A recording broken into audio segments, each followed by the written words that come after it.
വാവനോട് പറഞ്ഞോ 9 മണി 9:10.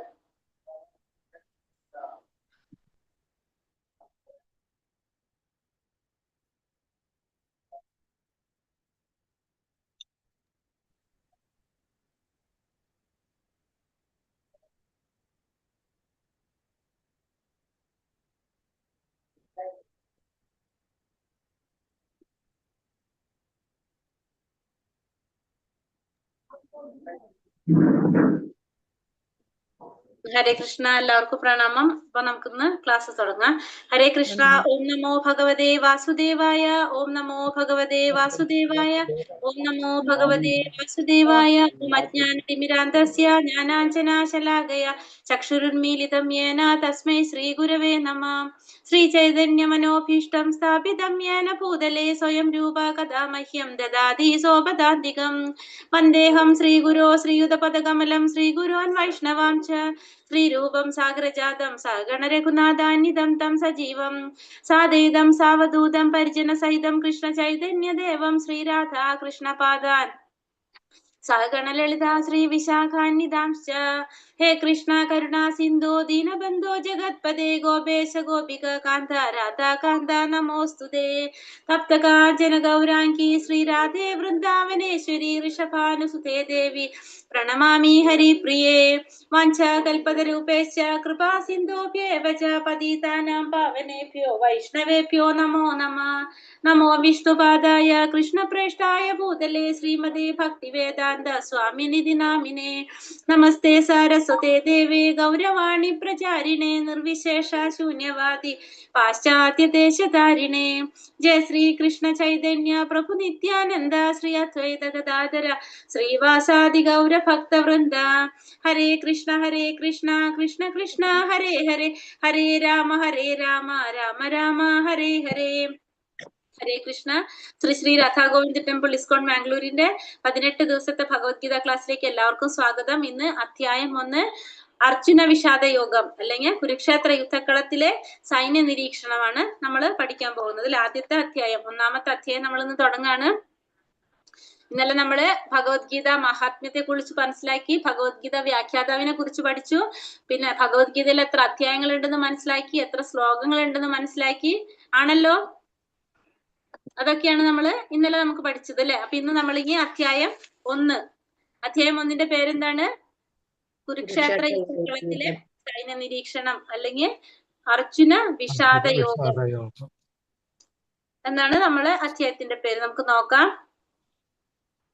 അപ്പൊ ആര് തമ്മിലുള്ള സംഭാഷണമാണെന്ന് അറിയാവത്? അർജുനനും ഭഗവാനും ഭഗവാനും തമ്മിലുള്ള ഒരു സംഭാഷണമാണ് അല്ലെ നമ്മളെ. അപ്പൊ അർജുനന് ഭഗവത്ഗീത പറഞ്ഞു കൊടുക്കാനുണ്ടായ ഒരു സാഹചര്യം എന്താണെന്ന് പറയാം നമുക്ക് ആദ്യം തന്നെ. 5000 വർഷങ്ങൾക്ക് മുമ്പാണ് ഭഗവാൻ അർജുനന് ഭഗവത്ഗീത ഉപദേശിക്കുന്നത്. കാരണം കുരുക്ഷേത്ര യുദ്ധഭൂമിയിൽ വെച്ചിട്ടാണ് അർജുനന് ഭഗവത്ഗീത ഉപദേശിച്ചു കൊടുക്കുന്നത്. എന്താണ്, ഒരേ വംശത്തിൽപ്പെട്ട 2 കുടുംബങ്ങളിൽ, അതായത് ഒരു ചേട്ടന്റെ മനി പാണ്ഡുവിന്റെ ധൃതരാഷ്ട്രയുടെ മക്കള്, എന്താണ്, കൗരവരും പാണ്ഡവരും. കൗരവരെന്താണ്, രാജ്യത്തിനോടുള്ള ഒരു അതിമോഹം കാരണം കൊണ്ട്, ആ ഒരു സ്ഥാനമാനത്തിനോടുള്ള ഒരു ആഗ്രഹം കാരണം കൊണ്ട്, അത്യാഗ്രഹം കാരണം കൊണ്ട് പാണ്ഡവർക്ക് അവകാശപ്പെട്ട രാജ്യമോ അവർക്ക് അവകാശപ്പെട്ടതൊന്നും നൽകാൻ ആര് തയ്യാറാകുന്നില്ല? കൗരവർ തയ്യാറായില്ല. അങ്ങനെ വന്നപ്പോ ഭഗവാൻ ശ്രീകൃഷ്ണൻ സന്ധി സംഭാഷണത്തിന് പോയി. പക്ഷെ എന്താണ്, ഒരു ഫലം ഉണ്ടായിരുന്നില്ല, അതൊന്നും അവിടെ എത്തില്ല. അപ്പൊ അതിനുശേഷം അതിനുശേഷം ഭഗവാൻ അവര് ചോദിച്ചു, പകുതി രാജ്യം ചോദിച്ചു, കൊടുത്തില്ല. പിന്നെന്താണ്, 5 ഗ്രാമം ചോദിച്ചു, 5 വീടുകൾ ചോദിച്ചു, ഒരു വീടെങ്കിലും താമസിക്കാൻ ചോദിച്ചു. ആര് കൊടുക്കാൻ തയ്യാറായില്ല? കൗരവർ കൊടുക്കാനായിട്ട് തയ്യാറായില്ല. അങ്ങനെയാണ് യുദ്ധത്തിന്റെ ഒരു ആവശ്യകത വരുന്നത്. യുദ്ധം വേണ്ടി വരുന്നുള്ളൊരു അവസ്ഥയിലേക്ക് എത്തുന്നത്.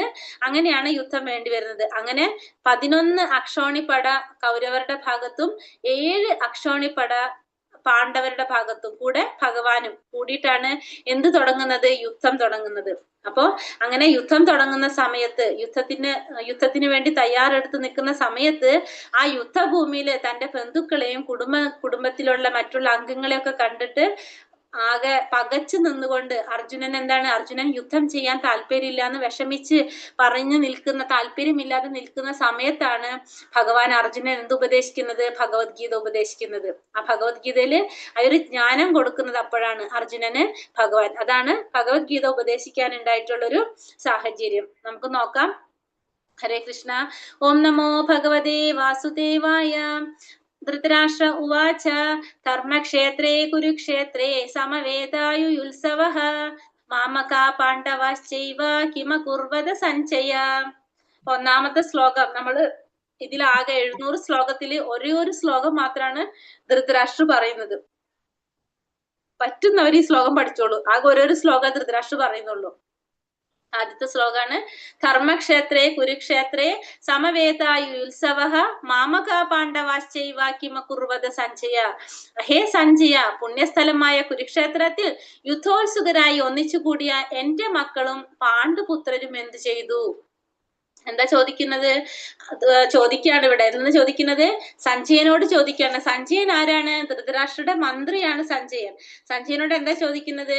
പുണ്യസ്ഥലമായ കുരുക്ഷേത്രത്തില് യുദ്ധത്തിനായി ഒന്നിച്ചു വന്നിട്ടുള്ള എന്റെ മക്കളും പാണ്ഡുപുത്രരും എന്ത് ചെയ്തു എന്നാണ് ആർക്കറിയേണ്ടത് ഇവിടെ? സഞ്ജയൻ ആർക്കറിയേണ്ടത്? ധൃതരാഷ്ട്രക്ക് അറിയേണ്ടത്. ധൃതരാഷ്ട്ര ചോദിച്ചത് അതാണ്. സഞ്ജയനോട് ചോദിക്കാണ് അല്ലെ. പുണ്യസ്ഥലമായ കുരുക്ഷേത്രത്തിൽ യുദ്ധത്തിനായി ഒന്നിച്ചുകൂടിയ എന്റെ മക്കളും പാണ്ഡുപുത്രരും എന്ത് ചെയ്തു? ആരെ പറ്റിയാണ് ആ പറയേണ്ടത്? സത്യത്തില് ധൃതരാഷ്ട്രക്ക് തന്റെ മക്കളെ കുറിച്ചാണ് അറിയേണ്ടത്. അപ്പൊ ധൃതരാഷ്ട്ര ജന്മന അന്ധനാണ്. അന്ധനായതുകൊണ്ട് തന്നെ അദ്ദേഹത്തിന് രാജ്യം ഭരിക്കാനുള്ള അവകാശം നിഷേധിക്കുകയാണ് ചെയ്യുന്നത്. കാരണം അങ്ങനെ വൈകല്യങ്ങളൊക്കെ ഉണ്ടെങ്കിൽ രാജ്യഭരണം നടത്താനായിട്ട് സാധിക്കില്ല. അതാണ് നിയമം. അപ്പൊ അതുകൊണ്ട് തന്നെ തനിയനായിട്ടുള്ള പാണ്ഡുവിനാണ് രാജ്യഭരണം കിട്ടുന്നത്. അപ്പൊ ധൃതരാഷ്ട്ര വിചാരിച്ചു എന്റെ മകൻ വരുമ്പോ ജനിക്കുകയാണെങ്കിൽ മകൻ ഉണ്ടെങ്കിൽ മകന് ആ ഒരു അവകാശം കിട്ടുന്നു വിചാരിച്ചു. പക്ഷെ നിർഭാഗ്യം ആണെന്ന് പറയാൻ വേണമെങ്കിൽ ആരാണ് മൂത്ത മകനായിട്ട് വരുന്നത്? യുധിഷ്ഠിരനാണ് മൂത്ത പുത്രനായിട്ട് ജനിക്കുന്നത്. അപ്പൊ വീണ്ടും ആ അവകാശം ആർക്ക് പോകാണ്? പാണ്ഡുവിന്റെ മകന് പോകാണ്. അപ്പൊ ധൃതരാഷ്ട്രക്ക് അത് സഹിക്കാനായിട്ട് സാധിച്ചില്ല. അപ്പൊ ആ ഉള്ളിലുള്ള ഒരു ആഗ്രഹം അതിങ്ങനെ വളർന്നു വരാണ്. അത് അതേപടി ആർക്കും പകർന്നു കൊടുത്തു? തന്റെ മക്കളിലും അത് പകർന്നു കൊടുത്തു. അപ്പൊ അവരും അതേപോലത്തെ ഒരു സ്വഭാവത്തിലാണ് ആരും വരുന്നത്? ധൃതരാഷ്ട്രയുടെ മക്കളും വരുന്നത്. അപ്പൊ അങ്ങനെ ധൃതരാഷ്ട്ര യുദ്ധത്തിന് നമ്മൾ പറഞ്ഞു ഇപ്പൊ അവകാശം അധികാരമോഹത്തിനാണ് യുദ്ധം സ്റ്റാർട്ട് ചെയ്തെന്ന് പറഞ്ഞു. അപ്പൊ ആ യുദ്ധഭൂമിയിൽ നടക്കുന്നത് എന്താണെന്ന് അറിയാനായിട്ട് ധൃതരാഷ്ട്രയുടെ മന്ത്രിയാണ് ആര്? സഞ്ജയൻ. സഞ്ജയൻ വ്യാസദേവന്റെ ശിഷ്യനും കൂടിയാണ്. അപ്പൊ വ്യാസദേവന്റെ അനുഗ്രഹം കൊണ്ട് സഞ്ജയന് ദിവ്യമായിട്ടുള്ള ചക്ഷുസുകൾ, ദിവ്യമായിട്ടുള്ള കണ്ണുകൾ കൊടുക്കാണ്. എന്തിന്? കൊട്ടാരത്തിൽ ഇരുന്നു കൊണ്ട് തന്നെ ആ യുദ്ധഭൂമിയിൽ നടക്കുന്ന രംഗങ്ങൾ കാണാനായിട്ട് ആർക്ക് സാധിക്കാണ്? സഞ്ജയന് സാധിക്കും. അപ്പൊ സഞ്ജയൻ ധൃതരാഷ്ട്രക്ക് ഇവിടെ ഇരുന്നു കൊണ്ട് തന്നെ ആ യുദ്ധഭൂമിയിൽ നടക്കുന്ന കാര്യങ്ങൾ വിവരിച്ചു കൊടുക്കാനായിട്ട് ആർക്ക് സാധിക്കാണ്? സഞ്ജയന് സാധിക്കും. അതുകൊണ്ട് ധൃതരാഷ്ട്ര സഞ്ജയനോട് ചോദിക്കാണ് എന്തെന്ന്? ആ പുണ്യസ്ഥലമായിട്ടുള്ള കുരുക്ഷേത്രത്തിൽ യുദ്ധത്തിനായി വന്നിട്ടുള്ള എന്റെ മക്കളും പാണ്ഡുപുത്രരും എന്ത് ചെയ്തു? അപ്പൊ ആ ഒരു സ്ഥലത്തിന്റെ പ്രത്യേകത കൂടി ഇവിടെ പറയുന്നുണ്ട്. പുണ്യസ്ഥലമായ കുരുക്ഷേത്രത്തിൽ എന്നാ പറയണത്. അപ്പൊ ആ കുരുക്ഷേത്ര ഭൂമിയുടെ പ്രത്യേകത എന്താണ്? അത് പുണ്യമായിട്ടുള്ള ഒരു സ്ഥലമാണ്. അവിടെ യുദ്ധത്തിനായിട്ട് ഒന്നിച്ചു കൂടിയിട്ടുള്ള എന്റെ മക്കളും പാണ്ഡുപുത്രരും. അപ്പൊ എന്റെ മക്കള് പാണ്ഡുവിന്റെ മക്കൾ എന്ന് പറഞ്ഞ അപ്പൊ എന്റെ മക്കളുടെ ഒരു പ്രാധാന്യം നമുക്ക് അവിടെ മനസ്സിലാക്കാൻ സാധിക്കുന്നുണ്ട് അല്ലെ. കാരണം ഒരേ കുടുംബത്തിൽ പെട്ടവരാണ് രണ്ടു കൂട്ടരും, ധൃതരാഷ്ട്രവും പാണ്ഡവും. അപ്പൊ ഇവരുടെ മക്കളും എന്താണ്? ഒരേ വംശപാരമ്പര്യത്തിലുള്ളവരാണ്. പക്ഷെ ഈ വംശപാരമ്പര്യം ആർക്ക് നിഷേധിക്കാണ് ധൃതരാഷ്ട്ര? പാണ്ഡുവിന്റെ മക്കൾക്ക് നിഷേധിക്കാണ് ഇവിടെ. അപ്പൊ ആ ധൃതരാഷ്ട്രയുടെ സ്വാർത്ഥതാ മനോഭാവമാണ് നമുക്ക് ഇതിവിടെ മനസ്സിലാക്കുന്നത്. അത്രയും സ്വാർത്ഥനാണ് ആര്? ധൃതരാഷ്ട്ര. അപ്പൊ അതാണ് ഇവിടെ ചോദിക്കുന്നത്. എന്റെ മക്കളും പാണ്ഡുപുത്രരും എന്ത് ചെയ്തു എന്നാണ് ആർക്കറിയേണ്ടത്? ധൃതരാഷ്ട്രക്ക് അറിയേണ്ടത് ഇവിടെ. പിന്നെ അടുത്തതിൽ അപ്പൊ എന്താണ്? അപ്പൊ സഞ്ജയൻ എന്താ പറഞ്ഞത്? സഞ്ജയൻ പറയുന്നത് ഇങ്ങനെയാണ്. സഞ്ജയൻ പറയുന്നത് വെച്ചിട്ടുണ്ടെങ്കിൽ പാണ്ഡുവിന്റെ പുത്രന്മാര് സജ്ജമാക്കിയ സൈന്യത്തെ കണ്ട് ദുര്യോധന മഹാരാജാവ് എന്ത് ചെയ്യാണ്? ആചാര്യന്റെ മുമ്പിൽ ചെന്ന് പറഞ്ഞു എന്നാണ് ആര് ഇവിടെ പറഞ്ഞു കൊടുക്കുന്നത്? സഞ്ജയൻ പറയുന്നത്. ചോദിച്ചപ്പോ ദുര്യോധന മഹാരാജാവ് എന്നാണ് പറയുന്നത്. അപ്പൊ എന്തിനാണത്? നമ്മളെ ധൃതരാഷ്ട്രക്കൊരു സമാധാനം ഉണ്ടായിക്കോട്ടെ എന്ന് വിചാരിച്ചിട്ടാണ് അങ്ങനെ പറയുന്നത്. അപ്പൊ അവിടെ ചെന്നിട്ട് ആചാര്യനോട് എന്താണ് ദുര്യോധനൻ പറയുന്നത്? പാശ്ചേത്താം പാണ്ഡുപുത്രാണാം ആചാര്യ മഹതീം ചമൂം വ്യൂഢാം ദ്രുപദപുത്രേണ തവ ശിഷ്യേണ ധീമത. അല്ലയോ ആചാര്യ, അങ്ങയുടെ ശിഷ്യനും ബുദ്ധിശാലിയുമായ ദ്രുപദപുത്രൻ ഒരുക്കി നിർത്തിയിട്ടുള്ള ഈ മഹത്തായ പാണ്ഡവ സൈന്യത്തെ ഒന്ന് നോക്കൂ. അപ്പൊ ആരാണ് ധൃതരാഷ്ട്ര ചോദിച്ചു സഞ്ജയന്റെ അടുത്ത്, എന്റെ മക്കളും പാണ്ഡുവിന്റെ മക്കളും എന്ത് ചെയ്തു എന്ന്. അപ്പൊ അതിന് എന്താണ് മറുപടി കൊടുത്തത്? ദുര്യോധനൻ ആചാര്യന്റെ അടുത്ത് ചെന്ന് ഇങ്ങനെ പറയുകയാണെന്നാണ് ആര് പറഞ്ഞു കൊടുത്തത്? ആരാണ്? സഞ്ജയൻ പറഞ്ഞു കൊടുത്തത്. അപ്പൊ അവിടെ എന്താ പറഞ്ഞത്? അല്ലയോ ആചാര്യ, എന്തെന്നാണ് ദുര്യോധനൻ പറയുന്നത്? അല്ലയോ ആചാര്യ, അങ്ങയുടെ ശിഷ്യനും ബുദ്ധിശാലിയുമായ ദ്രുപദപുത്രൻ ഒരുക്കി നിർത്തിയിട്ടുള്ള ഈ മഹത്തായ പാണ്ഡവ സൈന്യത്തെ ഒന്ന് നോക്കൂ എന്നാണ് ഇവിടെ ആര് പറയുന്നത്? ദുര്യോധനൻ അദ്ദേഹത്തിന്റെ ഗുരുവിന്റെ അടുത്ത്. അദ്ദേഹത്തിന്റെ ഗുരു ആരാണ്? ദ്രോണാചാര്യ അടുത്ത് വന്നിട്ട് പറയുന്നത്. ദ്രുപദപുത്രൻ എന്നാണ് പറയുന്നത്. ദ്രുപദപുത്രൻ ആരാണ്? ദൃഷ്ടദ്യുമ്നനാണ് ദ്രുപദന്റെ പുത്രൻ. ആ ദൃഷ്ടദ്യുമ്നൻ എന്ന പേരല്ല പറയുന്നത്, ദ്രുപദപുത്രൻ എന്നാണ് എടുത്തു പറയുന്നത്. എന്തുകൊണ്ടാണ് പറയുന്നത്? കാരണം ഈ ദ്രോണാചാര്യരും ദ്രുപദനും തമ്മിൽ എന്തുണ്ട്?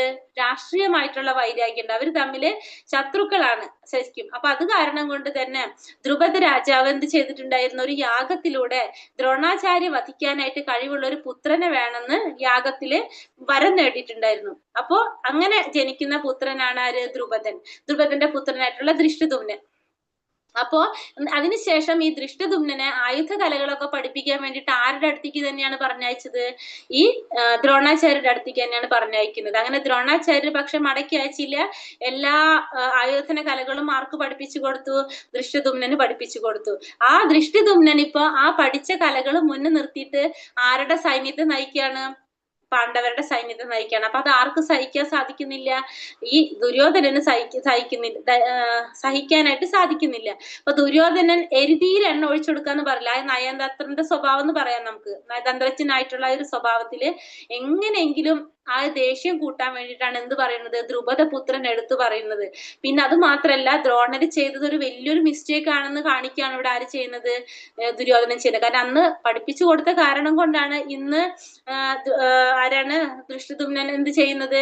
ആ പാണ്ഡവ സൈന്യത്തെ നയിക്കുന്നത് എന്ന് കൂടിയിട്ട്, അതായത് ഗുരുവിന്റെ തെറ്റ് അവിടെ ചൂണ്ടിക്കാണിച്ചു കൊടുക്കാണ് ആര് ചെയ്യുന്നത്? ഗുരു ചെയ്തൊരു തെറ്റായിട്ടാണ് ഇവിടെ ആര് കാണിക്കുന്നത്? ഇവിടെ ദുര്യോധനൻ അത് കാണിക്കുന്നത്. അപ്പൊ അതുകൊണ്ടാണ് ദുര്യോധനൻ അത് എടുത്തെടുത്ത് പറയുന്നത്. അപ്പൊ ഇനി ഇതേപോലത്തെ സംഭവങ്ങൾ ചെയ്യാതിരിക്കാൻ കൂടിയിട്ടുള്ള ഒരു വാണിംഗ് കൂടിയാണ് ഇൻഡയറക്ട്ലി ആര് കൊടുക്കുന്നത്? ഇവിടെ ദുര്യോധനൻ ഗുരുവിന് കൊടുക്കുന്നത്. അപ്പൊ കാരണം ദ്രോണാചാര്യർ ആരാണ്? നമുക്കറിയാം, ബ്രാഹ്മണനാണ്. അപ്പൊ അതുകൊണ്ട് തന്നെ ബ്രാഹ്മണർ എപ്പോഴും എന്താണ്? ധർമ്മത്തിന് പ്രാധാന്യം കൊടുക്കുകയാണ്. അപ്പൊ എന്താണോ ശരി അതാണ് ചെയ്യാനായിട്ട് നോക്കുന്നത്. അപ്പൊ അത് ദുര്യോധനൻ അതൊരിക്കലും അംഗീകരിക്കാൻ സാധിക്കില്ല. അതുകൊണ്ടാണ് ദുര്യോധനൻ അങ്ങനെ ദ്രുപദപുത്രൻ എന്ന് എടുത്തു പറയുന്നത്. കാരണം ആ ഒരു ദേഷ്യം കൂട്ടാൻ വേണ്ടിയിട്ടാണ് അങ്ങനെ അവിടെ പറയുന്നത്. ഇനി 4 മുതലുള്ള ശ്ലോകങ്ങളില് ഓരോരുത്തരും പാണ്ഡവർ സൈന്യത്തിന്റെയും കൗരവരുടെ സൈന്യത്തിലും ആരൊക്കെ ഉണ്ടെന്നാണ് പറയുന്നത് 4 മുതലുള്ള ശ്ലോകങ്ങളിൽ. അപ്പൊ അത് വിട്ടിട്ട് 15ാമത്തെ ശ്ലോകമാണ് പറയുന്നത്. അപ്പൊ ഓരോ സൈന്യത്തിലും ആരെല്ലാം ഉണ്ട് എന്ന് ദുര്യോധനൻ പറഞ്ഞു കൊടുക്കണം. അപ്പൊ അതിനുശേഷം ശംഖുനാഥം മുഴക്കാണ്. യുദ്ധം തുടങ്ങാൻ പോണതിന് മുന്നേ നമ്മള് ശംഖ് മുഴക്കിയിട്ട് നമ്മൾ കണ്ടിട്ടില്ലേ? ടിവിയില് മഹാഭാരത യുദ്ധമൊക്കെ നടക്കുമ്പോ കണ്ടിണ്ടാവുമല്ലോ. അപ്പൊ ശംഖുനാഥം മുഴക്കാണ് ഇനി. അപ്പൊ ഫസ്റ്റ് ആരാണ് മുഴക്കുന്നത്? പാഞ്ചജന്യം ഋഷികേശോ ദേവദത്തം ധനഞ്ജയ പൗണ്ഡ്രം തത്മോ മഹാശംഖം ഭീമകർമാവൃകോദരഃ. കൃഷ്ണ ഭഗവാൻ പാഞ്ചജന്യം എന്ന ശംഖൂതി അർജുനൻ ദേവദത്തവും ദുഷ്കർമ്മങ്ങളിൽ മുൻനിൽക്കുന്നവനും ഭോജനപ്രിയനുമായ ഭീമൻ പൗണ്ഡ്രം എന്ന ശംഖു മുഴക്കി. അപ്പൊ ഇനി ഓരോരുത്തരും അവരവരുടെ ശംഖുകൾ മുഴക്കി എന്നാ പറയുന്നത്. അപ്പൊ ആരാണ് ആദ്യം മുഴക്കുന്നത്? പാഞ്ചജന്യം എന്ന ശംഖ് ആരൂതി? കൃഷ്ണ ഭഗവാന്റെ ശംഖിന്റെ പേരെന്താണ്? അപ്പൊ പാഞ്ചജന്യം എന്ന ശംഖാണ് ഭഗവാൻ ഊതിയത്. അർജുനൻ ദേവദത്തം എന്ന ശംഖും ദുഷ്കർമ്മങ്ങളിൽ മുൻനിൽക്കുന്നവനും ഭോജനപ്രിയനുമായിട്ടുള്ള ഭീമൻ പൗണ്ഡ്രം എന്ന ശംഖുതി. അപ്പൊ ഓരോരുത്തരുടെ ശംഖുകൾ നമ്മൾ മനസ്സിലാക്കി. ഭഗവാന്റെ ശംഖ് പാഞ്ചജന്യം, അർജുനന്റെ ശംഖ് ദേവദത്തം, ദുഷ്കർമ്മങ്ങളിൽ മുന്നിൽ നിൽക്കുന്ന ഭീമന്റെ ശംഖിന്റെ പേരാണ് പൗണ്ഡ്രം. അപ്പൊ ഓരോരുത്തരും അവരവരുടെ ശംഖുകൾ മുഴക്കി. പിന്നെ അത് മാത്രമല്ല, അനന്ത വിജയം രാജ കുന്തി പുത്രോ യുധിഷ്ഠിരഃ നകുല സഹദേവശ്ച സുഘോഷാമണി പുഷ്പകൗ കാശ്യശ്ച പരമേശ്വാസ ശിഖണ്ഡി ച മഹാരഥഃ ദൃഷ്ടദ്യുമ്നോ വിരാടശ്ച സാത്വികിശ്ച പരാജിതഃ ദ്രുപദോ ദ്രൗപദേയശ്ച സർവശ്ച പൃഥിവീപതേ സൗഭദ്രശ്ച മഹാബാഹു ശംഖാൻ ദത്മോ പൃഥക് പൃഥക്. ഇനിയോ കുന്തിപുത്രനായ യുധിഷ്ഠിരൻ അനന്ത വിജയം എന്ന ശംഖൂതി. നകുല സഹദേവന്മാർ സുഘോഷമണി പുഷ്പകങ്ങളും വിലാളി വീരനായ കാശിരാജാവും മഹാരഥനായ ശിഖണ്ഡിയും ദൃഷ്ടദുമ്നൻ വിരാടൻ തോൽവി പിണയാത്ത സാത്വികി ദ്രുപദൻ ദ്രൗപദി പുത്രന്മാർ മഹാബാഹുവായ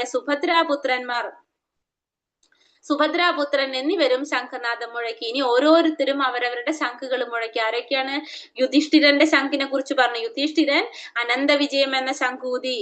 നകുല സഹദേവന്മാർ സുഘോഷമണി പുഷ്പകം എന്ന് പറഞ്ഞ ശംഖുകൾ ഊതി. വിലാളി വീരനായ കാശി രാജാവ്, മഹാരഥനായിട്ടുള്ള ശിഖണ്ഡി, പിന്നെ ദൃഷ്ടദുമ്നൻ വിരാടൻ തോൽവി പിണയാത്ത സാത്വികി, ദ്രുപദൻ, ദ്രൗപദി പുത്രന്മാര്, മഹാബാഹുവായ സുഭദ്രാപുത്രൻ, ഇങ്ങനെ ഓരോരുത്തരും അവരവരുടെ ശംഖുകള് ഊതാനായിട്ട് തുടങ്ങി. നമുക്കറിയാം, യുദ്ധം തുടങ്ങുന്നതിന് മുന്നേ ആ ശംഖുകളും നാദം മുഴക്കിയിട്ട് ആ ഒരു സൗണ്ട് എല്ലാവരും പ്രതിഫലിക്കുന്ന രീതിയിൽ ഒച്ചയുണ്ടാക്കാണ് ചെയ്യുന്നത്. അത്രയും കോലാഹലമായിരിക്കും അവിടെ യുദ്ധഭൂമിയിൽ. അപ്പൊ ഓരോരുത്തരും അവരവരുടെ ശംഖുകൾ ഊതി. മനസ്സിലാവുന്നുണ്ടല്ലോ അല്ലെ? സ്പീഡ് പോണ്ടോ? ഹരേ കൃഷ്ണ. മനസ്സിലാവുന്നുണ്ട്.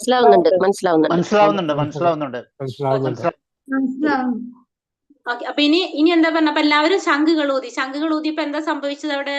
സഘോഷാധാർദ്ധരാഷ്ട്രാണാം ഹൃദയാനീവ ചാരയത് നഭശ്ച പൃഥിവീം ചൈവ തുമൂലാഭ്യനുനാഥയൻ. അപ്പോ ശംഖുകൾ ഊതിയപ്പോ വിവിധ ശംഖുകളിൽ നിന്ന് ഉയർന്ന ഈ നാദഘോഷം ഭൂമിയിലും അന്തരീക്ഷത്തിലും മാറ്റൊലിക്കൊണ്ടു. ധൃതരാഷ്ട്രപുത്രന്മാരുടെ ഹൃദയം പിളർക്കുകയായി. അപ്പോ ഈ ശംഖുനാദം മുഴക്കിയപ്പോൾ അവിടെ എന്താ സംഭവിച്ചത്? ധൃതരാഷ്ട്രപുത്രന്മാരുടെ ഹൃദയം പിളർന്നു എന്നാ പറയുന്നത്. കാരണം അവർക്ക് പെട്ടെന്ന് പേടിയായി. എന്താ സംഭവിക്കുന്നത്? പക്ഷെ പാണ്ഡവരുടെ ഹൃദയത്തിന് എന്തെങ്കിലും സംഭവിച്ചതൂടെ പറയുന്നുണ്ടോ? ഇല്ല, പാണ്ഡവർക്ക് ഒന്നും സംഭവിച്ചില്ല. കാരണം പാണ്ഡവർക്ക് ഭഗവാനിൽ വിശ്വാസമുണ്ട്. കാരണം അവരുടെ കൂടെ ആരുണ്ട്? ഭഗവാനുണ്ട്. ഭഗവാനിൽ വിശ്വാസം ഉള്ളത് കൊണ്ട് തന്നെ പാണ്ഡവർക്ക് യാതൊരു ഭാവമാറ്റവും സംഭവിച്ചില്ല. പക്ഷെ ധൃതരാഷ്ട്രപുത്രന്മാരുടെ ഹൃദയം പിളർന്നു ഇവിടെ എടുത്തു പറയണം. അപ്പൊ ഈ രണ്ട് കൂട്ടരുടെ ശംഖുകൾ ഊതി പാണ്ഡവരുടെ ശംഖുകൾ ഊതിയപ്പോ ധൃതരാഷ്ട്രപുത്രന്മാരുടെ ഹൃദയം പിളർന്നു. പക്ഷെ കൗരവര് ശംഖുകൾ ഊതിയപ്പോ പാണ്ഡവർക്ക് യാതൊരു ഭാവമാറ്റവും സംഭവിച്ചില്ല. എന്തുകൊണ്ടാണ്? അവരുടെ കൂടെ ഭഗവാനുണ്ട്. ഭഗവാനിൽ അഭയം പ്രാപിച്ചു കഴിഞ്ഞാൽ വേറെ നമുക്ക് ഒന്നിനെയും പേടിക്കേണ്ടതില്ല എന്നുള്ളത് നമുക്ക് ഇതിന്ന് ക്ലിയർ ആവാണ്. അപ്പൊ അതുകൊണ്ട് തന്നെ ധൃതരാഷ്ട്രപുത്രന്മാർക്ക് യാതൊരു വിധത്തിലുള്ള പേടിയുണ്ടായിരുന്നില്ല. പാണ്ഡവർക്ക് യാതൊരു വിധത്തിലുള്ള പേടിയുണ്ടായിരുന്നില്ല. പക്ഷെ ധൃതരാഷ്ട്രപുത്രന്മാരുടെ ഹൃദയം എന്താണ്? അവരുടെ ഹൃദയം പിളർക്കുകയായി. ഇനി ശംഖൂതി. അപ്പൊ ഇതൊക്കെ കഴിഞ്ഞപ്പോ അർജുനൻ എന്താ തോന്നിയത്? അർജുനൻ ചിന്തിക്കാണ്, ആ രണ്ട് സൈന്യത്തിന്റെ നടുക്ക് എന്റെ രഥം കൊണ്ട് നിർത്താൻ പറയാണ് ഭഗവാന്റെ അടുത്ത്. എന്തിനാണ്? അവരെ കാണാൻ വേണ്ടിട്ട്, ആരൊക്കെയാണെന്ന് അറിയാൻ വേണ്ടിട്ട്. അപ്പൊ അർജുന പറയാണ്, അർജുന ഉവാച സേനയോരുഭയോർ മധ്യേ രഥം സ്ഥാപയമേച്യുത യാവദേതാൻ നിരീക്ഷേഹം യോധു കാമാനവസ്ഥിതാൻ കർമ്മയാ സഹയോധാവ്യം അസ്മിൻ രണസമുദ്യമേ. ഹേ അച്യുത. ഭഗവാൻ ഇവിടെ എങ്ങനെ വിളിക്കുന്നത്? അച്യുത എന്നാ വിളിക്കുന്നത് ഭഗവാന്. ച്യുതി അഥവാ വീഴ്ച പറ്റാത്തവനെ, ഇരു സൈന്യങ്ങൾക്കും മധ്യത്തിലായി എന്റെ തേർ കൊണ്ട് നിർത്തുക. ആരൊക്കെയാണ് യുദ്ധകാംക്ഷികളായി ഇവിടെ വന്നിട്ടുള്ളതെന്ന് ഞാനൊന്ന് കാണട്ടെ. അപ്പൊ ഇവിടെ ഭഗവാന് അച്യുത എന്നാ വിളിക്കുന്നത്. അപ്പൊ ഭഗവാന്റെ റോൾ എന്താണ് ഇവിടെ? ഭഗവാൻ അർജുനന്റെ തേരാളിയാണ് ഇവിടെ, അല്ലെ? തേര് ഓടിച്ചുകൊണ്ടിരിക്കുന്നത് ഭഗവാനാണ്.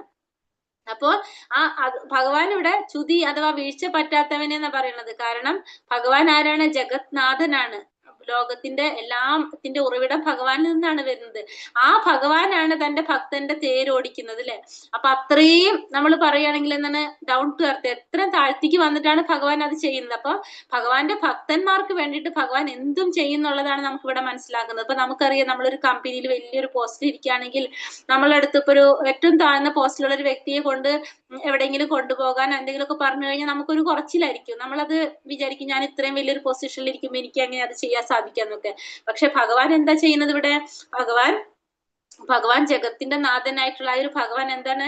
അർജുനന്റെ തേരാളിയായിട്ട് ഇരുന്നു കൊണ്ട് അർജുനൻ എന്താണോ പറയുന്നത് അതനുസരിക്കാണ്. തന്റെ ഡ്യൂട്ടി ചെയ്യുന്ന പോലെ അത് ചെയ്തു കൊടുക്കാണ് ആര്? ഭഗവാനോട് അർജുനൻ. അതുകൊണ്ട് തന്നെ ഭഗവാനെ നമ്മൾ എന്താ പറയുന്നത്? അച്യുത എന്നാണ് പറയുന്നത്. ച്യുതി അഥവാ വീഴ്ച പറ്റാത്തവനെ എന്നാണ് ഭഗവാൻ ഇവിടെ വിളിക്കുന്നത്. അപ്പൊ നമ്മളിപ്പോ ഭഗവാനെ വിളിക്കാണ് അച്യുത എന്ന് വിളിക്കാണ്. അതുകൊണ്ട് രണ്ട് സൈന്യത്തിന്റെ സെന്ററിൽ തേര് കൊണ്ട് നിർത്താൻ ഇവിടെ ആര് പറയാണ്? ഭഗവാന്റെ അടുത്ത് അർജുനൻ ആവശ്യപ്പെടാണ്. ആരൊക്കെയാണ് യുദ്ധത്തിന് വന്നിരിക്കുന്നതെന്ന് അവരൊന്ന് കാണാനായിട്ട് അർജുനൻ ആഗ്രഹിക്കുകയാണ്. ഇവിടെ ഒരു പേര് പഠിച്ചു നമ്മള് ഭഗവാന്റെ എന്താണ് അച്യുത എന്നാണ് ഇവിടെ ഭഗവാനെ വിളിക്കുന്നത്. അടുത്തിൽ എന്താ പറഞ്ഞ അപ്പൊ കണ്ടപ്പോഴെന്താ സംഭവിച്ചത്? വേപദശ്ച ശരീരേ മേ രോമഹർഷശ്ച ജായതേ ഗാണ്ഡീവം സംസദേ ഹസ്താത്യക്ചൈവ പരിദഹ്യതേ. എന്റെ ശരീരം വിറയ്ക്കുകയും രോമാഞ്ചം ഉണ്ടാവുകയും ചെയ്യുന്നു. എന്റെ വില്ല് ഗാണ്ഡീവം കയ്യിൽ നിന്ന് വഴുതുന്നു, തൊലി ചുട്ടുനീറുന്നു. അപ്പോ രണ്ട് സൈന്യത്തിന്റെ സെന്ററിൽ കൊണ്ട് രഥം നിർത്താൻ പറഞ്ഞു, നിർത്തി കൊടുത്തപ്പോ ആ ഓപ്പോസിറ്റ് സൈഡിലുള്ളവരെ കണ്ടപ്പോ അർജുനൻ എന്ത് സംഭവിച്ചു? അർജുനന്റെ ശരീരം വിറയ്ക്കാൻ തുടങ്ങി. ഒപ്പം തന്നെ കയ്യിലുണ്ടായിരുന്ന വില്ല് ഗാണ്ഡീവം കയ്യിൽ നിന്ന് വഴുതി വീണു. എന്താണ് തൊലി ചുട്ടുനീറാൻ തുടങ്ങി, രോമാഞ്ചം ഉണ്ടാകാൻ തുടങ്ങി. കാരണം താൻ ഒരിക്കലും പ്രതീക്ഷിച്ചില്ല അല്ലെ. അപ്പൊ അങ്ങനെയുള്ളവരെയാണ് എവിടെ കാണുന്നത്? ഓപ്പോസിറ്റ് സൈഡില് അർജുനൻ കണ്ടത്. അപ്പൊ അവരെ കണ്ടപ്പോ അർജുനന്റെ ശരീരം വിറയ്ക്കാൻ തുടങ്ങി, രോമാഞ്ചം ഉണ്ടാകാൻ തുടങ്ങി, കയ്യിലുള്ള വില്ല് കയ്യിൽ നിന്ന് വഴുതി താഴെ വീഴാൻ തുടങ്ങി. അപ്പൊ ആരൊക്കെയാണ് ഉണ്ടായിരുന്നത്?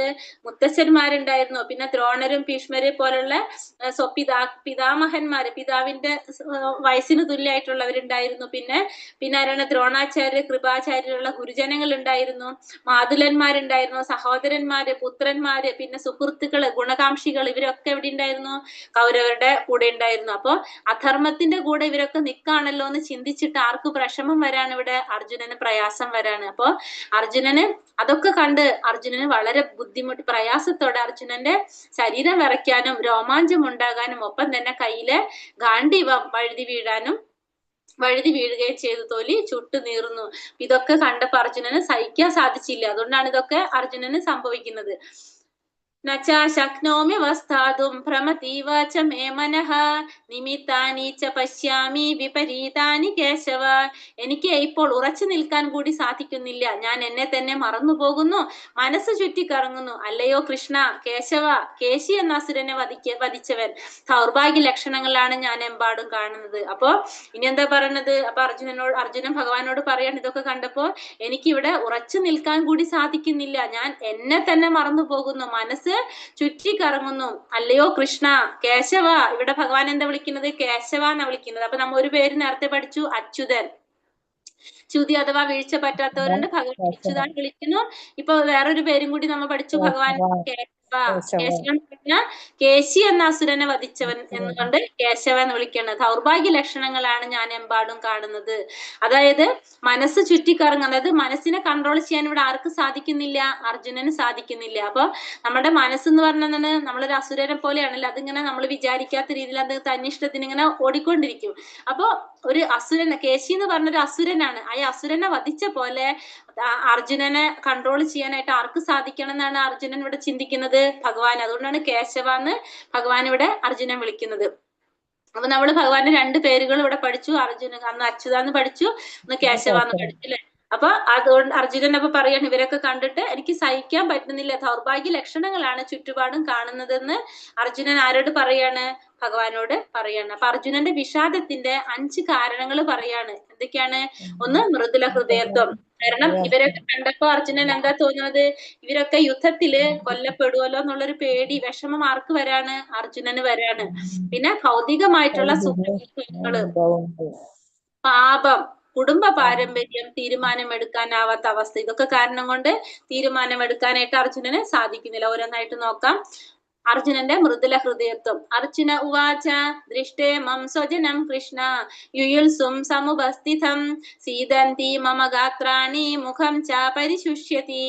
അർജുനൻ പറഞ്ഞു, യുദ്ധത്തിനൊരുങ്ങി വന്നിട്ടുള്ള ഈ ബന്ധുമിത്രാദികളെ കണ്ടിട്ട് എന്റെ അവയവങ്ങൾ തളരുന്നു, മുഖം വരളുന്നു. അപ്പോ ഈ യുദ്ധത്തിനൊരുങ്ങി നിൽക്കുന്നവരെ കണ്ടിട്ട് അർജുനൻ എന്താ സംഭവിച്ചത്? അർജുനന്റെ അവയവങ്ങൾ തളരുന്നു, മുഖം വളരുന്നു. അപ്പൊ മുഖം വരളുന്നു, അവയവങ്ങളൊക്കെ തളരാൻ തുടങ്ങി, മുഖം വരളാൻ തുടങ്ങി. കാരണം ഈ യുദ്ധത്തിനൊരുങ്ങി വന്നിട്ടുള്ള എല്ലാവരും യുദ്ധത്തിൽ കൊല്ലപ്പെടുന്നുള്ളത് ആർക്ക് മനസ്സിലാകാണ്? അർജുനൻ അറിയാം. അപ്പൊ അർജുനൻ ഇവരൊക്കെ യുദ്ധത്തിൽ മരണപ്പെട്ടു പോകുമല്ലോ എന്ന് ചിന്തിച്ചിട്ട് അവരെ പറ്റിയിട്ട് ഭയങ്കര വിഷമിക്കാണ്. ആ അർജുനന്റെ ഒരു മൃദുല ഹൃദയത്വം, മറ്റുള്ളവരുള്ള ഒരു സഹാനുഭൂതിയാണ് നമുക്കിവിടെ അർജുനന്റെ മനസ്സിലാകുന്നത്. പിന്നെന്താ അടുത്തത്? ഭൗതികമായിട്ടുള്ള സുഖാനുഭവങ്ങള്. നച്ചാശ്രയേനു പശ്യാമി ഹത്വാ സ്വജനമാഹവേ ന കാംക്ഷേ വിജയം കൃഷ്ണ നച്ച രാജ്യം സുഖാനിച്ച. ബന്ധുക്കളെ യുദ്ധത്തിൽ കൊല്ലുന്നത് കൊണ്ട് എങ്ങനെ എന്ത് ഗുണമുണ്ടാവുമെന്ന് എനിക്ക് മനസ്സിലാവുന്നില്ല കൃഷ്ണ. എനിക്ക് വിജയം ആവശ്യമില്ല, രാജ്യമാകട്ടെ സുഖമാവട്ടെ എനിക്ക് വേണ്ട.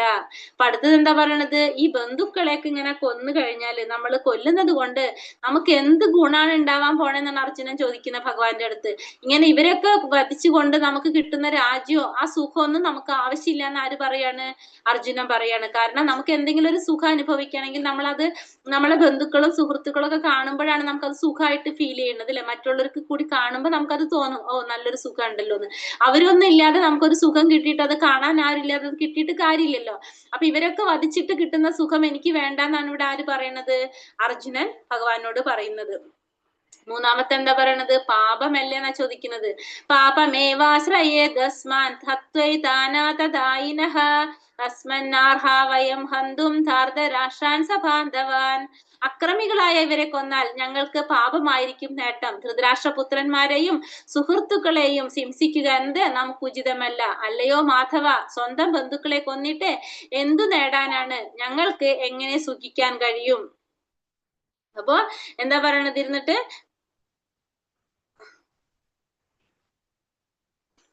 അക്രമികളായ ഇവരെ കൊന്നാൽ ഞങ്ങൾക്ക് പാപമായിരിക്കും ഫലം എന്നാണ് ആര് പറയണത്? പാപമായിരിക്കും നേട്ടം.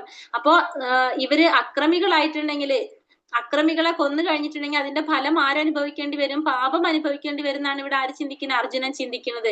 അപ്പൊ ഈ ധൃതരാഷ്ട്രപുത്രന്മാരെയും സുഹൃത്തുക്കളെയൊക്കെ വധിച്ചു കഴിഞ്ഞിട്ടുണ്ടെങ്കിൽ അത് നമുക്ക് ഉചിതമായിട്ടുള്ള കാര്യമല്ല. അപ്പൊ നമ്മളെ സ്വന്തം ബന്ധുക്കളാണ് ഇവരൊക്കെ അല്ലെ. അപ്പൊ ഇവരൊക്കെ വധിച്ചിട്ട് നമുക്ക് എങ്ങനെയാണ് സുഖിക്കാൻ കഴിയാന്നാണ് ആര് ചിന്തിക്കുന്നത്? അർജുനൻ ചിന്തിക്കുന്നത്. അർജുനൻ എല്ലാ സൈഡും കൂടി ചിന്തിക്കുകയാണ്. ദുര്യോധനൻ അങ്ങനെ ചിന്തിക്കുന്നില്ല, അതുകൊണ്ടല്ലേ യുദ്ധം തന്നെ വന്നത്. പക്ഷെ അർജുനൻ എന്താ ചിന്തിക്കുന്നത്? ഇവരൊക്കെ എന്റെ ബന്ധുക്കളാണ്, എന്റെ കൂടപ്പിറപ്പുകളാണെന്നാണ് ആര് ചിന്തിക്കുന്നത്? അർജുനൻ ചിന്തിക്കുന്നത്. അതുകൊണ്ട് അർജുനനെ യുദ്ധം ചെയ്യാനായിട്ട് ഒട്ടും താല്പര്യം വരാത്തത്. ഇനി ഇപ്പൊ എന്താ പറഞ്ഞ, അപ്പൊ ഇവിടെ നമ്മളടുത്ത് പറയുന്നത് വൈദിക പ്രമാണങ്ങൾ അനുസരിച്ച് 6 തരത്തിലുള്ളവരെ നമുക്ക് എന്താണ് അക്രമികളാണെന്ന് പറയാൻ സാധിക്കും. 6 തരം അക്രമികളുണ്ട്. അതൊന്ന് വിഷം കൊടുക്കുന്നവൻ, വീടിന് തീ വയ്ക്കുന്നവൻ, മാരകായുധങ്ങൾ കൊണ്ട് ആക്രമിക്കുന്നവൻ, സ്വത്ത് കൊള്ളയടിക്കുന്നവൻ, ഭൂമി കയ്യേറുന്നവൻ, അന്യന്റെ ഭാര്യയെ അപഹരിക്കുന്നവൻ. ഈ 6 തരത്തിലുള്ള പ്രവർത്തികൾ ചെയ്തു കഴിഞ്ഞാൽ ആ അക്രമികളെ ഉടനെ വധിക്കണം. അതുകൊണ്ട് പാപമില്ല എന്നാ പറയുന്നത്. വൈദിക പ്രമാണങ്ങളിൽ എന്താ പറയുന്നത്? ഒന്ന് വിഷം കൊടുക്കുക, വീടിന് തീ വയ്ക്കുക, മാരകായുധങ്ങൾ കൊണ്ട് ആക്രമിക്കുക, സ്വത്ത് കൊള്ളയടിക്കുക, ഭൂമി കയ്യേറുക, അന്യന്റെ ഭാര്യ അപഹരിക്കുക. അപ്പൊ ഇത്തരം പ്രവർത്തികൾ, ഈ 6 പ്രവർത്തികളും ആര് ചെയ്തിട്ടുണ്ട്? കൗരവർ ചെയ്തിട്ടുണ്ട്. വിഷം കൊടുത്തിട്ടുണ്ട്, വീടിന് തീ വയ്ക്കാനായിട്ട്, അരക്കില്ലം കത്തിക്കാനായിട്ട്, പിന്നെ വിഷം കൊടുക്കാന്ന് വെച്ചാൽ ഭീമന് ഭക്ഷണത്തിൽ വിഷം കലർത്തി കൊടുക്കാൻ നോക്കിയത്, പിന്നെ മാരകായുധങ്ങൾ കൊണ്ട് ആക്രമിക്കാൻ നോക്കുന്നത്, സ്വത്ത് കൊള്ളയടിക്കുന്നത്, ഭൂമി കയ്യേറുക, പിന്നെ അന്യന്റെ ഭാര്യയെ ഉപദ്രവിക്കുക. ഇത് പ്രവർത്തികളെല്ലാം ആര് ചെയ്തിട്ടുണ്ട്? ദുര്യോധനാദികൾ ചെയ്തിട്ടുണ്ട്. അപ്പൊ ഇവരെ വധിക്കുന്നത് കൊണ്ട് പാപം ഉണ്ടാവില്ല എന്ന് പറയാണ്. ഇനിയോ കുടുംബ പാരമ്പര്യം. അധർമാഭിഭവാത് കൃഷ്ണ പ്രതിഷ്യന്തി കുലസ്ത്രീയഃ സ്ത്രീഷു ദുഷ്ടാസു വാഷ്ണേയ ജായതേ വർണ്ണസങ്കര. അല്ലയോ കൃഷ്ണ, കുലത്തിൽ അധർമ്മം മുന്നിട്ട് നിന്നാൽ സ്ത്രീകൾ ദുഷിച്ചു പോകും. അല്ലയോ വൃഷ്ണികുലത്തിൽ പിറന്നവനെ, സ്ത്രീത്വം ദുഷിച്ചാൽ ആർക്കും വേണ്ടാത്ത കുട്ടികൾ ജനിക്കുന്നു. അപ്പോ ഭഗവാനോട് എന്താ പറയണ? ഭഗവാന്റെ അടുത്ത് അർജുനൻ പറയുന്നത്, കുലത്തില് അധർമ്മം മുന്നിട്ട് നിന്ന് കഴിഞ്ഞാൽ സ്ത്രീകൾ ദുഷിച്ചു പോകും. കാരണം ഒരു യുദ്ധം നടക്കുമ്പോഴെങ്ങനെയാണ്? വീട്ടിലെ മുതിർന്നവരൊക്കെ രാജ്യത്തിനെ സഹായിക്കാൻ വേണ്ടിയിട്ട്, രാജാവിനെ സഹായിക്കാൻ വേണ്ടിയിട്ട് യുദ്ധത്തിന് പോകും. ചിലപ്പോ ഭർത്താവാകാം, ചിലപ്പോ മകനാവാൻ പോകുന്നത്. അപ്പോ സ്വാഭാവികമായിട്ട് ആ വീട്ടിലെ മക്കളും അല്ലെങ്കിൽ ഭാര്യയും എല്ലാവരും ഒറ്റപ്പെട്ടു പോകും. അപ്പൊ അവരെ നോക്കാനായിട്ട് ആളുണ്ടാവില്ല. അപ്പൊ എന്താ സംഭവിക്കുക? കുട്ടികളും അവരിഷ്ടത്തിന് തോന്നിയ പോലെ ജീവിതത്തിലേക്ക് പോകും. സ്ത്രീകളായാലും അവർക്ക് മാർഗനിർദ്ദേശം നൽകാനും അവരെ സംരക്ഷിക്കാനും ആളില്ലാതാവുമ്പോൾ എന്താണ്? അവര് ദുഷിച്ചു പോകാനായിട്ട് സാധ്യതയുണ്ട്. സ്ത്രീത്വം ദുഷിച്ചു കഴിഞ്ഞാൽ ആർക്കും വേണ്ടാത്ത കുട്ടികൾ ഉണ്ടാവാനൊക്കെ സാധ്യതയുണ്ട്. അപ്പൊ അതുകൊണ്ട് എന്താണ്? കുടുംബ പാരമ്പര്യം തന്നെ നശിച്ചു പോകുന്നാണ് ഇവിടെ ആര് പറയണത്? അർജുനൻ ഭഗവാനോട് പറയാണ്. അതുകൊണ്ട് ഇതെല്ലാം ആലോചിച്ചുകൊണ്ട് അർജുനൻ തീരുമാനം എടുക്കാൻ പറ്റാത്തൊരവസ്ഥയിൽ അർജുനൻ നിൽക്കാണ്. ന ചൈതാദിക്മ കതരന്നോ ഗരിയോ യത്വാ ജയേമ യതിവാനോ ജയേയുഹു യാനേവ ഹത്വാ ന ജിജീവിഷാമ സേവ സ്ഥിതാ പ്രമുഖേ ധാർതരാഷ്ട്രഃ. അവരെ ജയിക്കുന്നതോ അവരാൽ തോൽപ്പിക്കപ്പെടുന്നതോ ഏതാണ് നല്ലതെന്ന് നമുക്ക് അറിഞ്ഞുകൂടാ. ധൃതരാഷ്ട്രപുത്രന്മാരെ കൊന്നിട്ട് നാം ജീവിച്ചിരുന്നിട്ട് എന്തു കാര്യം? എങ്കിലും അവർ ഇപ്പോൾ ഈ യുദ്ധത്തിനായി നമ്മുടെ മുമ്പാകെ നിൽക്കുന്നു. അപ്പൊ ഇവരെ ജയിക്കുന്നതാണോ ഇവരാൽ തോൽപ്പിക്കപ്പെടുന്നതാണോ ഏതാണ് നല്ലതെന്ന് നമുക്ക് അറിഞ്ഞുകൂടാ എന്നാണ് ആര് പറയുന്നത്? അർജുനൻ പറയുന്നത്. അപ്പൊ ഒന്നുകിൽ അവരെന്നെ തോൽപ്പിച്ചോട്ടെ, അല്ലെങ്കിൽ അവരാല് ഞാൻ ജയിച്ചോട്ടെ, ഏതാണ് ശരി എന്നുള്ളത് എനിക്ക് മനസ്സിലാക്കാൻ സാധിക്കുന്നില്ല. അപ്പൊ ഇവരെ കൊത്തിട്ട് ഞാൻ ജീവിച്ചിരുന്നിട്ട് യാതൊരു കാര്യവും ഇല്ല. അതുകൊണ്ട് ഈ യുദ്ധം എന്റെ മുന്നിൽ നിൽക്കുകയാണെങ്കിൽ, ഇവരിപ്പോ യുദ്ധത്തിന് മുന്നിൽ നിൽക്കുകയാണ്, എന്ത് ചെയ്യണമെന്ന് മനസ്സിലാവാനാവാത്തൊരവസ്ഥയിലാണ് ആര് നിൽക്കുന്നത്? അർജുനൻ നിൽക്കുന്നതെന്ന് അർജുനൻ പറയാണ്. അപ്പൊ 5 കാരണങ്ങളാണ് അർജുനൻ യുദ്ധം ചെയ്യാതിരിക്കാനായിട്ട് നമ്മളിപ്പോ ഇവിടെ പറഞ്ഞത്. ഫസ്റ്റത്തെ പോയിന്റ് എന്താ പറഞ്ഞ നമ്മൾ പറഞ്ഞു. ഫസ്റ്റത്തെ ഏതാ പറഞ്ഞത്? മൃദുല ഹൃദയത്വം പറഞ്ഞു അല്ലെ? അർജുനന്റെ മൃദുല ഹൃദയത്വം പറഞ്ഞു. രണ്ടാമത്തെ പോയിന്റ് ഏതാ പറഞ്ഞ നമ്മള്? ഭൗതികമായിട്ടുള്ള സുഖാനുഭവങ്ങൾ പറഞ്ഞു. പിന്നെ പാപമല്ലേന്ന് ചോദിച്ചു അർജുനൻ. പാപമല്ലേന്ന് ചോദിച്ചു. പിന്നെ കുടുംബ പാരമ്പര്യം പറഞ്ഞു. പിന്നെ തീരുമാനം എടുക്കാനായിട്ട് പറ്റാത്തൊരവസ്ഥയിൽ അപ്പൊ അർജുനൻ അങ്ങനെ 5 കാര്യങ്ങൾ പറഞ്ഞു. അപ്പൊ ഒരേ സാഹചര്യത്തിലുള്ള വ്യത്യസ്ത പ്രതികരണങ്ങൾ. അപ്പൊ ഇവിടെ ധൃതരാഷ്ട്ര കാണുന്നുണ്ട്. നമുക്കറിയാം ധൃതരാഷ്ട്ര എന്താ ചോദിച്ചു നിൽക്കുന്നത്? എന്റെ മക്കളും പാണ്ഡുപുത്രരും എന്ത് ചെയ്തു? അതറിയാനാണ് ആര് ഉത്സാഹത്തോടെ നിൽക്കുന്നത്? ധൃതരാഷ്ട്രം നിൽക്കുന്നത്. കാരണം ആ യുദ്ധഭൂമിയില് തന്റെ മക്കൾക്ക് എന്ത് പറ്റിയെന്നാണ് ആർക്കറിയേണ്ടത്? അവര് വിജയിക്കോ എന്നാണ് ആർക്കറിയേണ്ടത്? ധൃതരാഷ്ട്രക്ക് അറിയേണ്ടത്. അർജുനനാണെങ്കിലോ ഇവരായിട്ട് യുദ്ധം ചെയ്യാൻ താല്പര്യമില്ലാതെ വിഷമിച്ച് നിൽക്കാണ്. അവരായിട്ട് യുദ്ധത്തിന് നിൽക്കാൻ താല്പര്യമില്ലാന്ന് ചിന്തിച്ചുകൊണ്ടാണ് ആര് നിൽക്കുന്നത്? അർജുനൻ നിൽക്കുന്നത്. ദുര്യോധനാണെങ്കിലോ ഏത് വിധേനയും അർജുനനെ പാണ്ഡവരെ തോൽപ്പിക്കണം എന്നാണ് ആരുടെ ചിന്ത? ദുര്യോധനന്റെ ചിന്ത. ഒരേ സാഹചര്യത്തിലുള്ള 3 പേരുടെ ചിന്താഗതികളുടെ വ്യത്യാസം. അഹോ ബത്ത മഹത് പാപും ഹർത്തും വ്യവസിതാ വയം യത്രാച്യ സുഖലോഭേന ഹന്തും സ്വജനമുത്യതാഹ. കഷ്ടം, എന്തൊരു മഹാപാപത്തിനാണ് നാം ഒരുങ്ങി പുറപ്പെട്ടത്. രാജ്യം നേടി സുഖിക്കാൻ വേണ്ടി സ്വജനങ്ങളെ കൊല്ലുകയോ. അപ്പൊ എന്താണ് പറഞ്ഞത്? എന്തൊരു മഹാപാപത്തിനാണ് നമ്മൾ ഒരുങ്ങി പുറപ്പെട്ടതെന്നാണ് ആര് ചോദിക്കുന്നത്? അർജുനൻ ചോദിക്കുന്നത്. രാജ്യം കിട്ടാൻ വേണ്ടിയിട്ട് സ്വന്തം ജനങ്ങളെ ആരെങ്കിലും വധിക്കുമോ എന്നാണ് ആര് ചിന്തിക്കുന്നത്?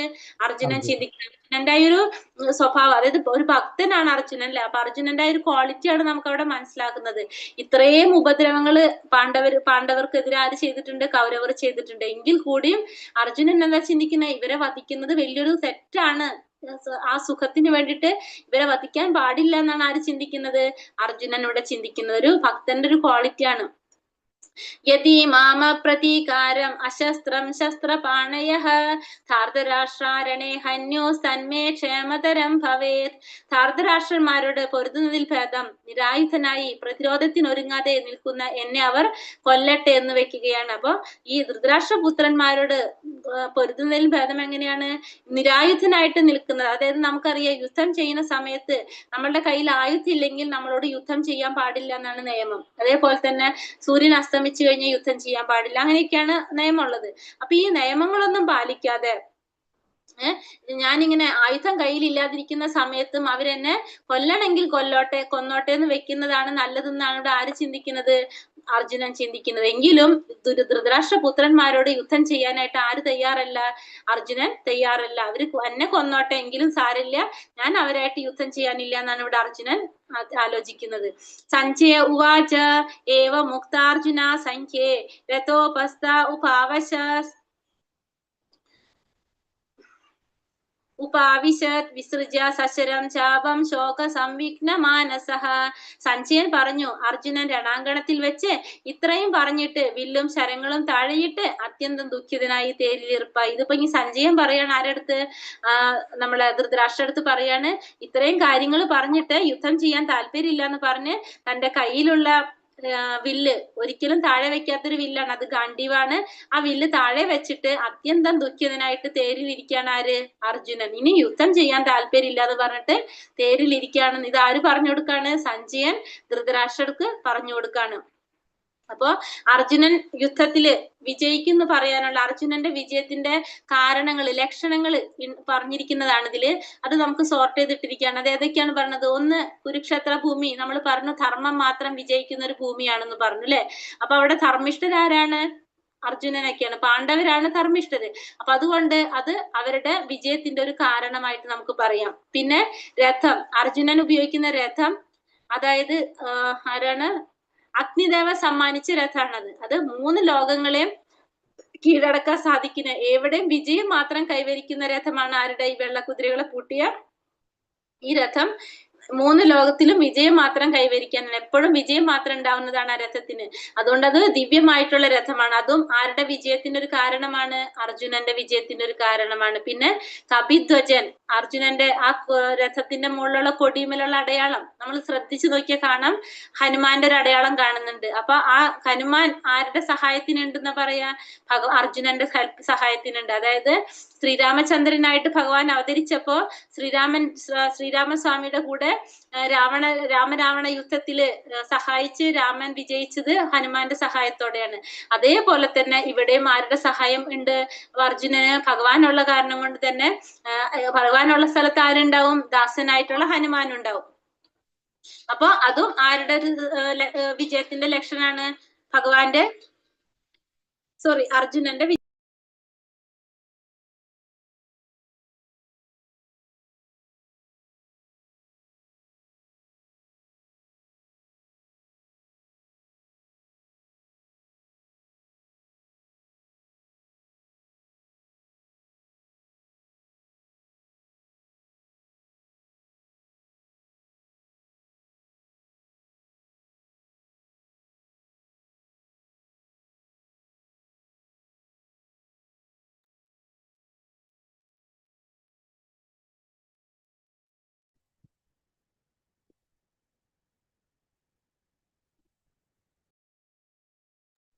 ഒന്നും കേൾക്കുന്നില്ലല്ലോ. കേൾക്കുന്നില്ല. അതെ, കേൾക്കുന്നില്ല. ഇത് മാതാജി ഫോണിന് വന്നിട്ട് മാതാജി ഫോണിലാണ്, അതാണ് മാതാജി മ്യൂട്ട് ചെയ്തത്. മാതാജി ഒന്നും കേൾക്കുന്നില്ല. Okay okay.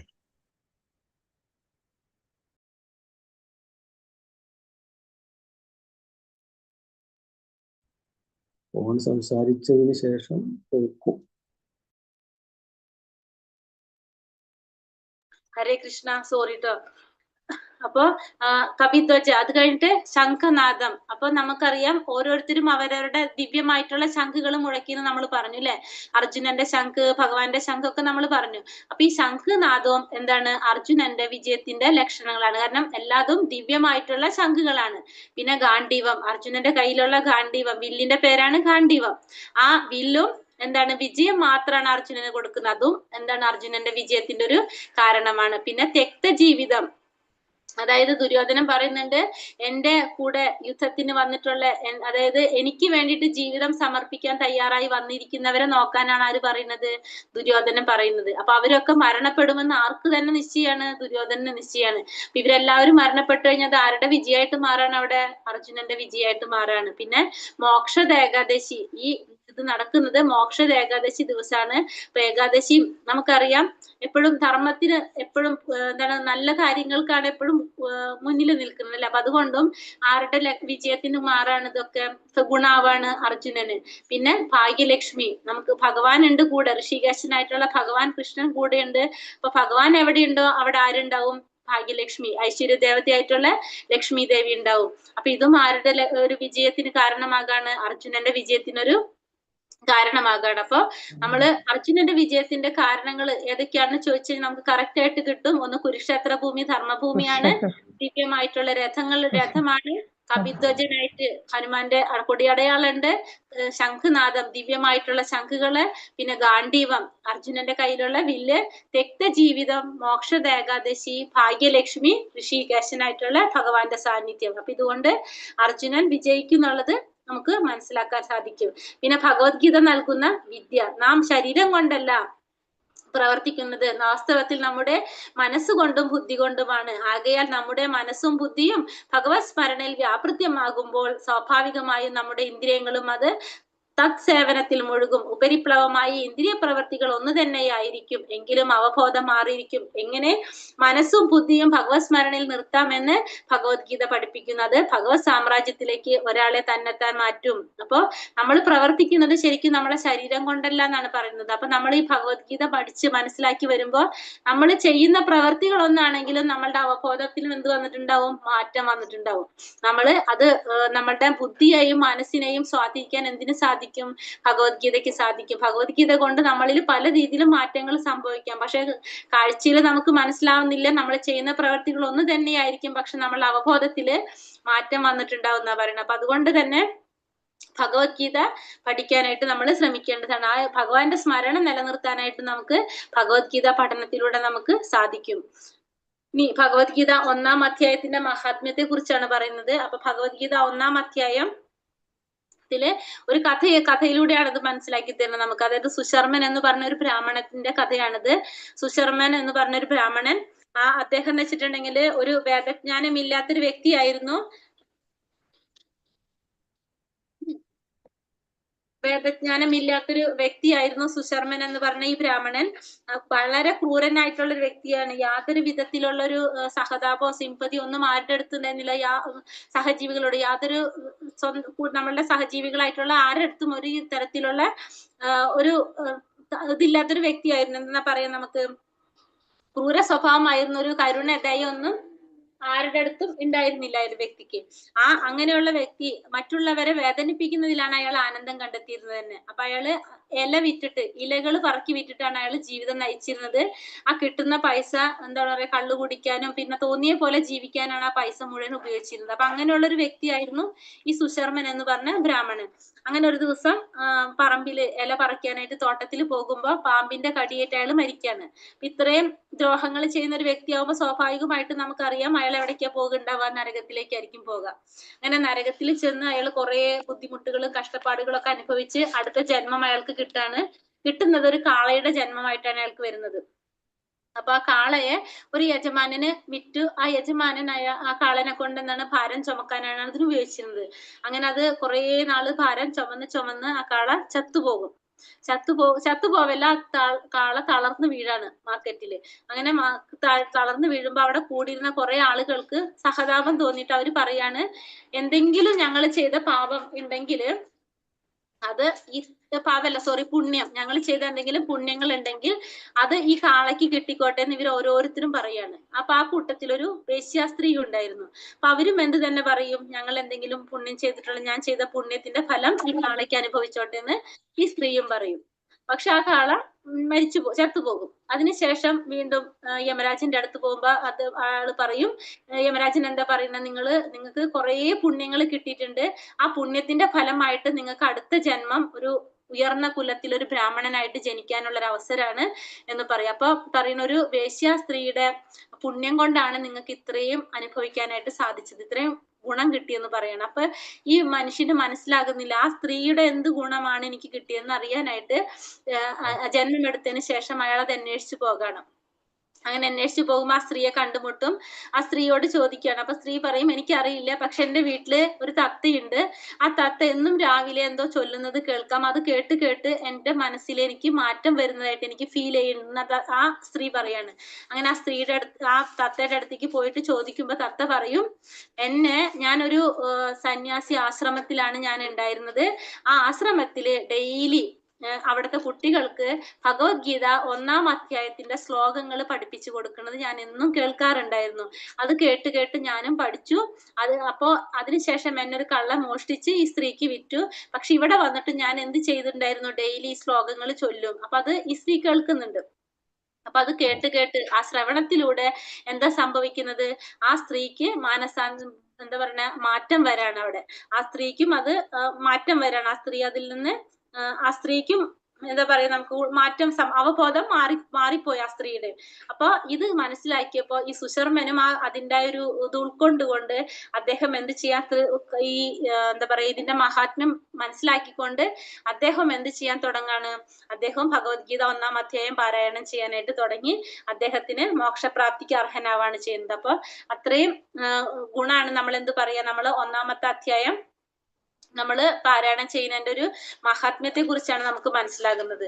അപ്പൊ അത്രയും പ്രധാനമാണ് നമ്മൾ എന്ത് ചെയ്യുന്നത്, ഭഗവത്ഗീത പാരായണം ചെയ്യാന്ന് പറയുന്നത്. ഭഗവത്ഗീത മനസ്സിലാക്കുക, പഠിക്കുക എന്ന് പറയുന്നത് വലിയൊരു കാര്യമാണ്. നമുക്ക് അതിൽ നിന്ന് മനസ്സിലാക്കാനായിട്ട് സാധിക്കും. ഹരേ കൃഷ്ണ.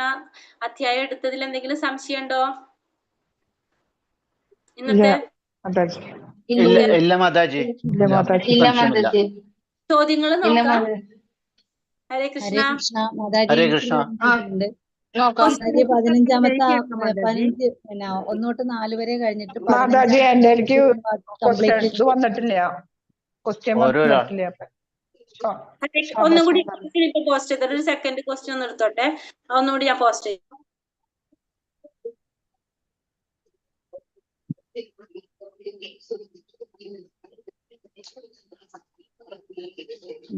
മാതാജി ഒന്ന് പോസ്റ്റ് ചെയ്തോളൂ മാതാജി, അല്ലെങ്കിൽ സുജിത മാതാജി. ഹരേ കൃഷ്ണ മാതാജി.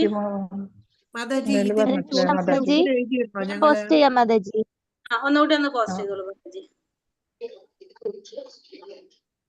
ക്വസ്റ്റ്യൻസ് ഇട്ടിട്ടുണ്ടായിരുന്നു ഞാൻ, അപ്പൊ കണ്ടെന്ന് പറഞ്ഞിട്ടുണ്ടെ റീപോസ്റ്റ് ചെയ്യാഞ്ഞത്. അതിൽ ഒന്നാമത്തെ ചോദ്യം എന്തായിരുന്നു? ധൃതരാഷ്ട്രയുടെ മന്ത്രിയുടെ പേര്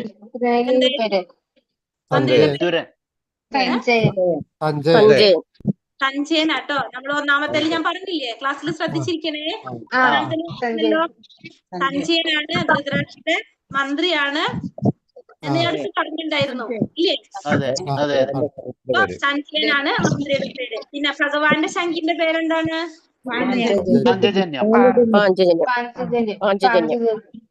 ഭഗവാന്റെ ശംഖിന്റെ പേര് പാഞ്ചജന്യം. പാഞ്ചജന്യം. പിന്നെ പിന്നെ പിന്നെ ആരാണ്? ഭീമന്റെ ശംഖിന്റെ പേരെന്താണ്? പിന്നെ എന്റെ ശംഖിന്റെ പേരോ? ദേവദത്തം. എല്ലാവരും വീഡിയോ ഫയൽ കാണുന്നില്ലല്ലോ. ആകെ തങ്കമ്മ മാതാജിനെയും ശോഭ മാതാജിനെയും മാത്രം ഞാൻ കാണുന്നുള്ളൂ. ലതാ മാതാജിനെ കണ്ടു. ഹരേ കൃഷ്ണ. ഇപ്പൊ കാണുന്നുണ്ട്. ഹരേ കൃഷ്ണ. പിന്നെന്താണ്? പിന്നെ യുദ്ധം ചെയ്യാതിരിക്കാനായിട്ട് അർജുനൻ പറയുന്ന കാര്യങ്ങൾ ഏതൊക്കെയായിരുന്നു?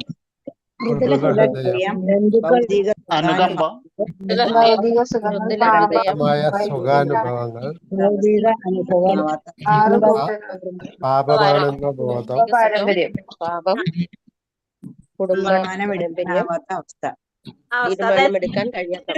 മൃദുല ഹൃദയത്തിൽ അല്ലെ? അർജുനൻ എല്ലാവരോടും ഭയങ്കര സഹതാപം തോന്നാണ്. അപ്പൊ ആ മൃദുല ഹൃദയത്തിൽ. പിന്നെ ഭൗതികമായിട്ടുള്ള സുഖാനുഭവങ്ങൾ, ഇവരൊക്കെ വധിച്ചു കഴിഞ്ഞിട്ടുണ്ടെങ്കിൽ നമ്മളുടെ ഭൗതികമായിട്ടുള്ള സുഖങ്ങൾ നമുക്ക് അനുഭവിക്കുന്നത് എന്തിനാന്നാണ് അർജുനൻ ചോദിച്ചത്. പിന്നെ ഇവരൊക്കെ വധിക്കുന്നത് പാപമല്ലേ എന്നാണ് അർജുനൻ ചോദിച്ചത് അല്ലെ? പിന്നെ വന്നിട്ട് അർജുനൻ എന്താണ്?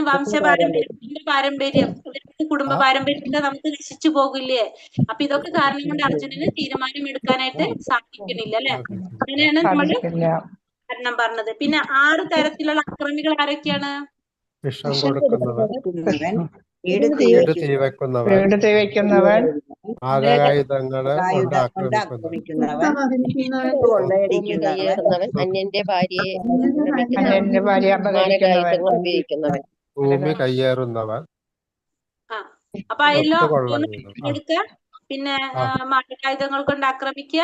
പിന്നെ വീടിനെ തീവയ്ക്കുക, വിഷം കൊടുക്കുക, അന്യന്റെ ഭാര്യ അപഹരിക്കുക, സ്വത്ത് കൊള്ളയടിക്കുക, ഭൂമി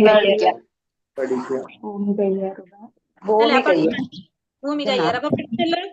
പിന്നെ അർജുനന്റെ വിജയത്തിന്റെ ലക്ഷണങ്ങൾ ഏതൊക്കെയാ നമ്മൾ കണ്ടത്? ക്ഷേത്രഭൂമി, ധർമ്മം മാത്രം ജയിക്കുന്നത്,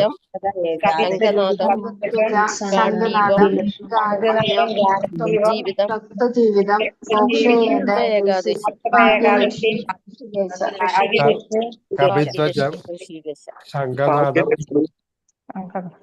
അപ്പൊ ഏതൊക്കെയാണ്? ഫസ്റ്റത്തെ നമ്മൾ പറഞ്ഞു ഒന്നാമത്തെ ശ്ലോകത്തില് ഭൂമിയാണെന്ന് പറഞ്ഞില്ലേ നമ്മള് ഒന്നാമത്തെ. അത് കഴിഞ്ഞിട്ട് പിന്നെ ദിവ്യമായിട്ടുള്ള രഥമാണെന്ന് പറഞ്ഞ അർജുനന്റെ. പിന്നെ കൊടിയടയാളത്തില് ഹനുമാന്റെ അടയാളം. അർജുനന്റെ ഗാണ്ഡീവം.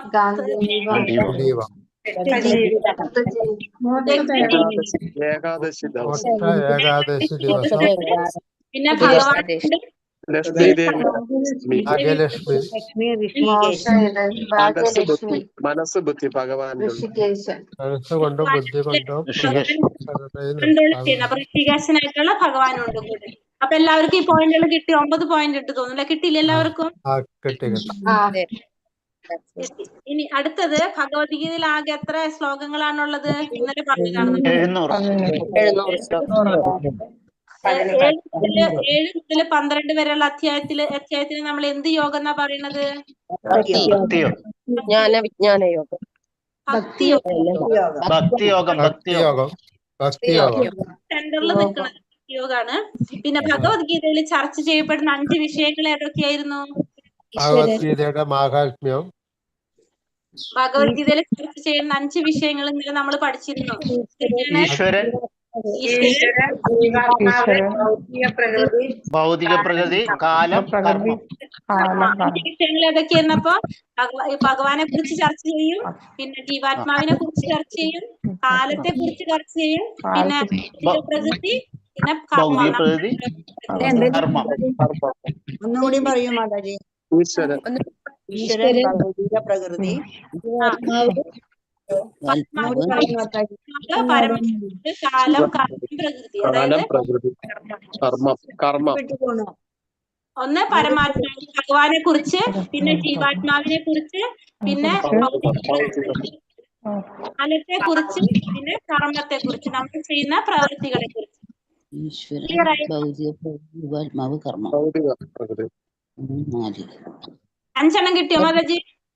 ഇല്ല, 4 എണ്ണം കിട്ടിയുള്ളൂ. ഏതൊക്കെ കിട്ടി? കാലം, കാലം കിട്ടി. എല്ലാം കിട്ടിയപ്പോ ഭൗതിക പ്രകൃതി, ജീവാത്മാവിനെ കുറിച്ച്, പരമാത്മാവിനെ കുറിച്ച്, കാലം. അപ്പൊ പിന്നെ യുധിഷ്ഠിരന്റെ ശംഖിന്റെ പേരെന്താണ്? യുധിഷ്ഠിരന്റെ ശംഖിന്റെ പേരെന്തായിരുന്നു?